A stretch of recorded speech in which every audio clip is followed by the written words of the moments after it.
Maybe I don't want this pain, and I don't have time to explain, cause I gotta go and just hop on this plane. Hi Vanders, and welcome back to a brand new video. So for today, I thought it would be really fun to share with you my best travel tips and hacks, because as some of you guys might know, traveling is everything to me. And yes, this is my Tata from BT21 passport case.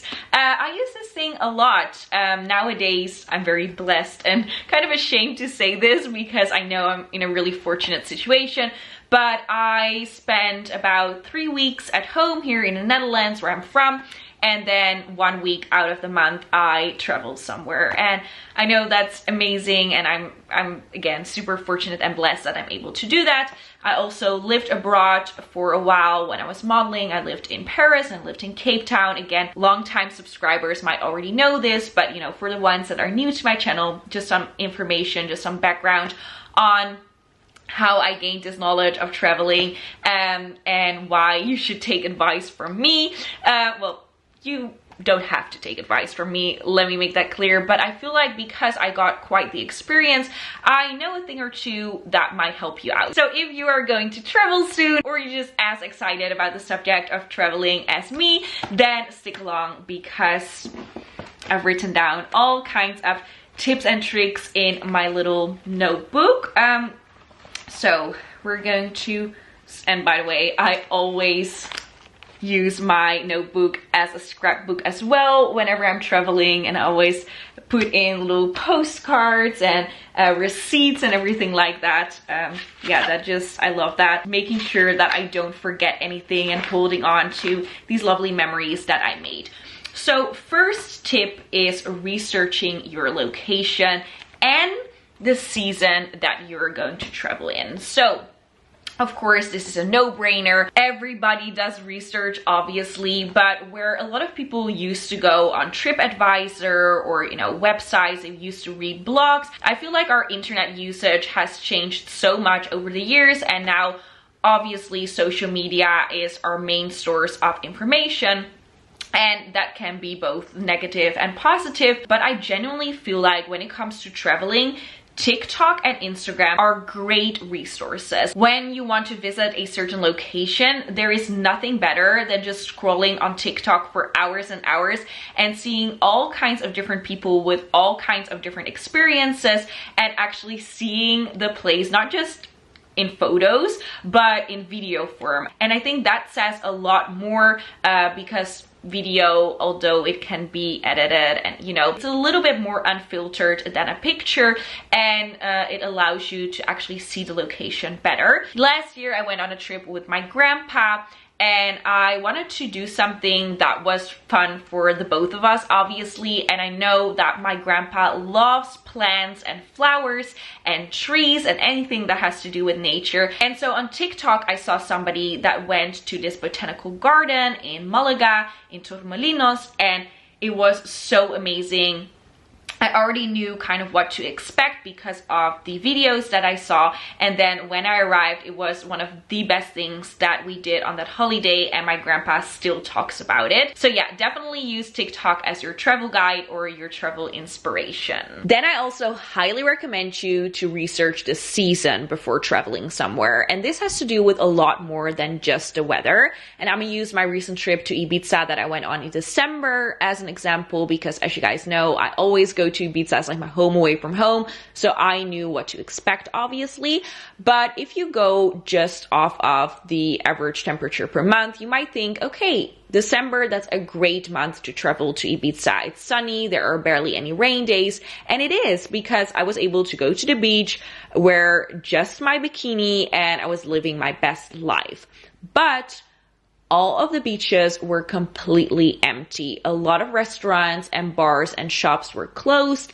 And if you have this idea of going to Ibiza and celebrating Christmas and New Year's in this lavish way, going to clubs, seeing your favorite DJs, you're gonna be very disappointed, because Ibiza off season is completely different. And so seasons matter a lot. And this is not only the case for, you know, my favorite island in the whole wide world, But for any type of destination, if you want to go to Japan really bad to see the sakura trees, you have to make sure that you go during the sakura season. This might sound obvious, but I feel like a lot of people actually get disappointed by not doing enough research in this area. So I recommend going on booking.com for this, because you can actually select a month and then see reviews for just that month. And obviously the reviews are usually for an accommodation, but a lot of people will also talk about, you know, the weather and what is open during that season and kind of like their experience, how busy or how quiet it was. So I definitely recommend you checking that out. Then the thing that a lot of people struggle with is booking flights and booking hotels. So I always book my flights first before I book my hotel. And that is because the prices of flights fluctuate a lot more than the prices of hotel rooms. So whereas hotel rooms are usually the same rate every single day of a certain month, they might be a little bit more expensive in season than off season, but generally speaking, throughout 1 month, you can see this day by day on booking.com, for example, it's usually all the same price. Some hotels are a little bit more expensive during the weekends, but it doesn't fluctuate nearly as much as the prices of flights. So that's why I usually look on Skyscanner first. On Skyscanner, just like on booking.com, you have the ability to look at a full month, and you can even look at the cheapest month if you don't care what month you fly in, which is very, very useful. The thing with Skyscanner is that they show a bunch of different airlines and that they show you both direct flights and also flights with a layover. So you have quite a wide variety of options to choose from, which can be very beneficial. They also show you not only the sites of the airline companies, but also other sites, like budgetfly.com, I'm just making something up, but just other websites that also offer flights, and some of them even offer hotels as well. So it's very useful. The only downside to Skyscanner is that the prices on Skyscanner don't always correspond with the ones on the airline websites. So what I recommend is not only checking Skyscanner, but also going in a different browser, in a private browser, and also looking at the airline company's websites separately. And this might seem like a little bit of a hassle. It's a little bit of extra work, but especially if you're on a budget, this will make such a difference, because usually the prices on the airline website are a lot cheaper. And that actually makes sense because, you know, Skyscanner wants to make a profit off of it, obviously. And like I said, the prices fluctuate a lot. So sometimes Skyscanner is just incorrect and it's actually cheaper on the website of the airline itself. Whatever the reason is, I figured out that that is the best way to go. Also, when it comes to dates, I have noticed personally from my experience that it is the cheapest to fly on a Tuesday. I don't know if this is completely random. I don't know if this just happens to me. I don't know if this is just for the destinations that I like to fly to. But from my experience of all these years of flying, I think the first time that I flew somewhere, I was literally 2 years old. My mom, I'm so thankful for her because she really took me along with her even when I was a little baby. And although I can't remember a lot from the first holidays that she took me on, I have such vivid memories from when I was, I would say, like 5 or 6 years old. So really thankful for that. But anyways, Tuesdays for me magically happen to be the cheapest, and obviously weekends are the most expensive. That's just a given because most people are free, so that's to be expected. Then tip number 3 is to really look at your options when it comes to flying only with hand luggage or flying also with check-in luggage.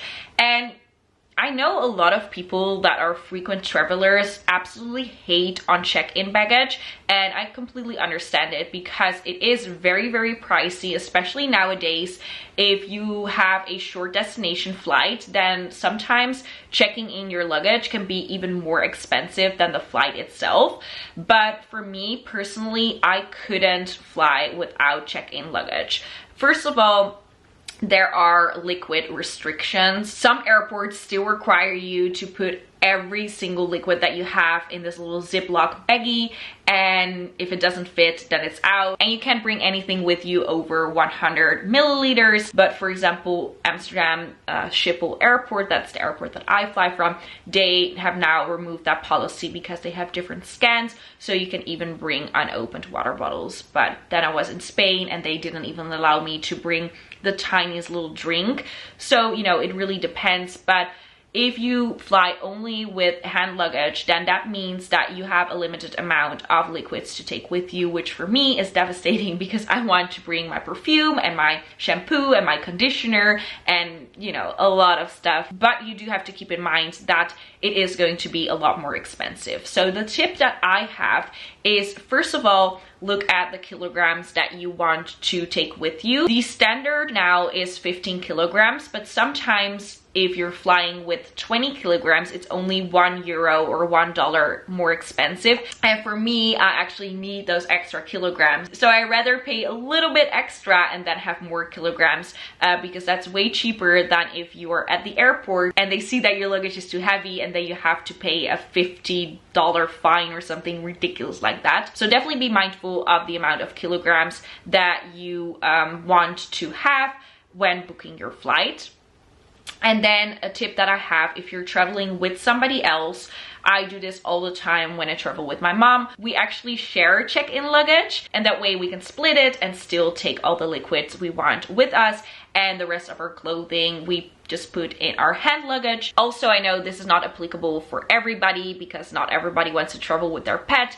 But as you guys know, I travel with my pet a lot and we fly Pommy in his carry-on. And if you fly with a pet in your carry-on, you need to put it in front of your feet on the ground, and you don't get extra space, even though flying with a pet can be really expensive. So you do have to keep that in mind, because that means that you cannot put your bag in front of you because you already have your pet there.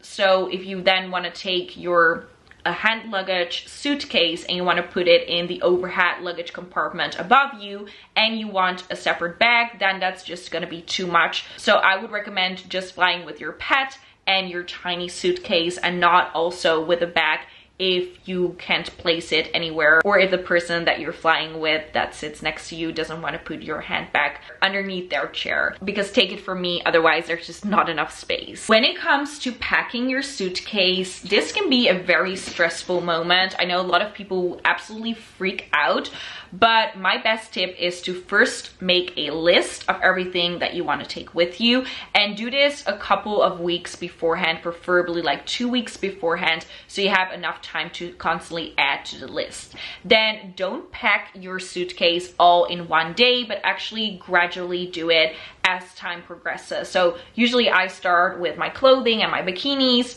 and I do that like 2 weeks in advance. And then some beauty tools and necessities, I do that like 1 week in advance. And then my makeup and my skincare, I do that 1 day before because I still need it, you know, I'm still actively using it. So that kind of helps me to take it in steps and not do everything the day before, because that just stresses me out.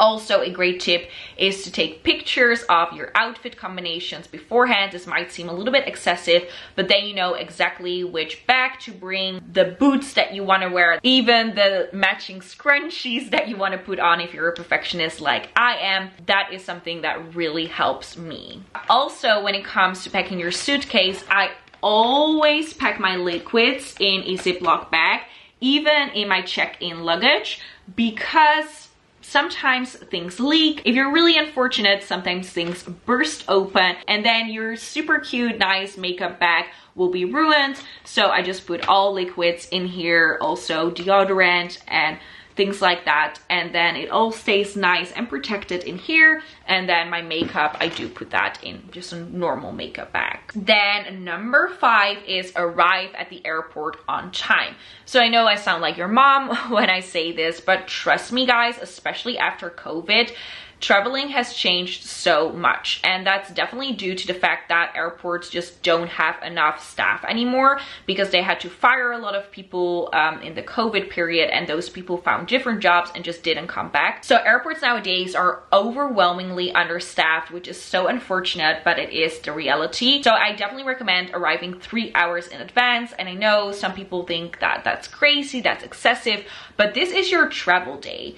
What are you gonna do that is more important on that specific day? I don't get it. You're just gonna make yourself way more stressed if you don't stick to that time frame. And I would say 2.5 hours is really the max, because if you arrive 2 hours before, you definitely have to rush, even if you're flying within your country. So for example, if you live in the States and if it is a busy airport, sometimes 2 hours is not enough. Also within Europe, you're really pushing it. So I recommend 3 hours in advance. Then number 6 is preparing your food, because airplane food is disgusting and airport food can be very good, but so expensive.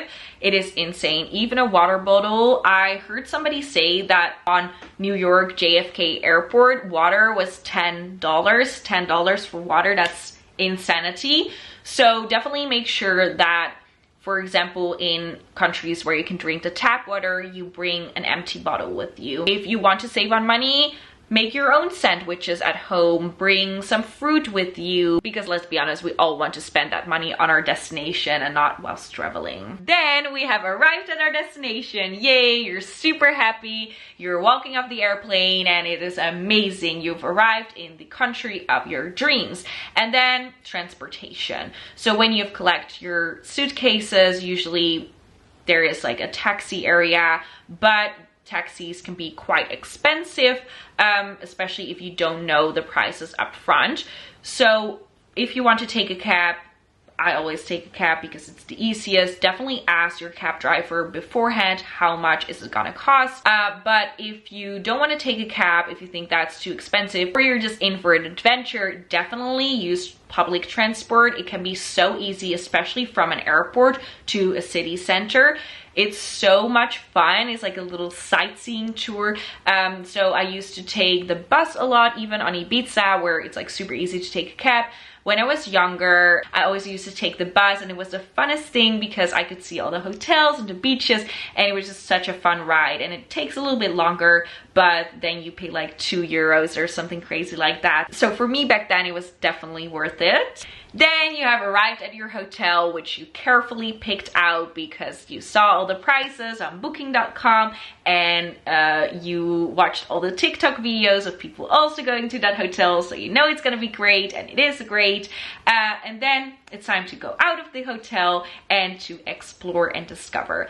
And my best tip is to not make a lot of plans or reservations beforehand. So of course it's super fun if you make plans, and I definitely think that you should research, like I said, but don't be so pinned down on all the reservations that you made and be so strict on your schedule, because, and my mom even has this tattooed, just get lost. That is the essence of a holiday for me, because whilst walking around, all of a sudden you discover even more fun places that are not on TikTok yet.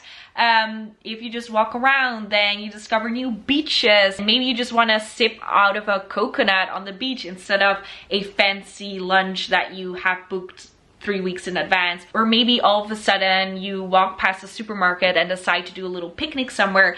Just be open-minded. And you know, I see a lot of people, they are just too, you know, like too scheduled, and that's also not good. So let it go, be like Elsa, let it go. Then we're almost at the end. This is tip number 9, and that's make friends with the locals. So this can be quite intimidating, and I have to say, when I was a little younger, I definitely wasn't as open to other people at all, and it would be even awkward for me when my mom, for example, would talk with somebody else. I was like, oh, that's a stranger, like stranger danger. But now that I've gotten a little bit older and have a more, you know, a better insight in people and kind of can guesstimate what kind of person it is, I usually ask locals different types of things. And it is so special because the past holidays that I went on, I had the most amazing experience just by talking to people and making new friends and asking them for recommendations instead of looking it up online, which is the best. And also, isn't traveling all about connecting with different cultures and, you know, different ideologies, different opinions?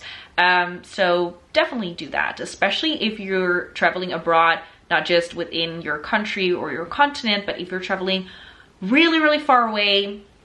Like for me, Cape Town, that's a 12-hour flight. It's a completely different environment. Ask the locals because they know best. Then number 10, I know for a lot of people it's on their bucket list to travel as far and as long as possible and visit as many destinations as possible, and that's great.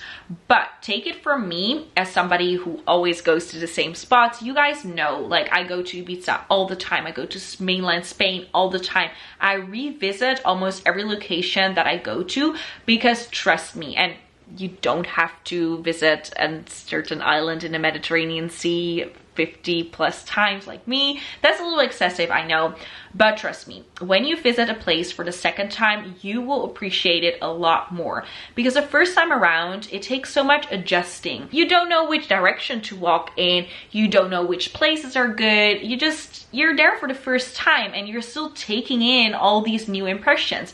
But when you arrive somewhere for the second time, it becomes so much easier. You already get in the flow of things, you know how the airport works, you know how the transportation works, you know what kind of places you liked, and it becomes much easier to actually enjoy it and truly let it go, instead of still adjusting and being so like fucked up basically, like, oh, I'm like so scared that I'm not doing the right thing. It's a lot less stressful to go to the same destination. So if you have somebody who wants to travel and have a lot of anxiety about it, just visit somewhere that you've already been to. There's no shame in that. Like, it's not always about visiting as much places as possible. Sometimes it's all about the experience, and sometimes, you know, the second time around your experience can be even better. So yeah, those are all my travel tips. I hope that you guys can use your passports a lot, and that if traveling is on your bucket list, may you visit all the places that you want to. If you have any travel questions, please feel free to ask me them in the comments down below. And then I hope you like this video. It was a little bit different from what I usually do, but yeah, I just thought it would be a cute subject, so I hope you like it. Love you loads. Bye bye.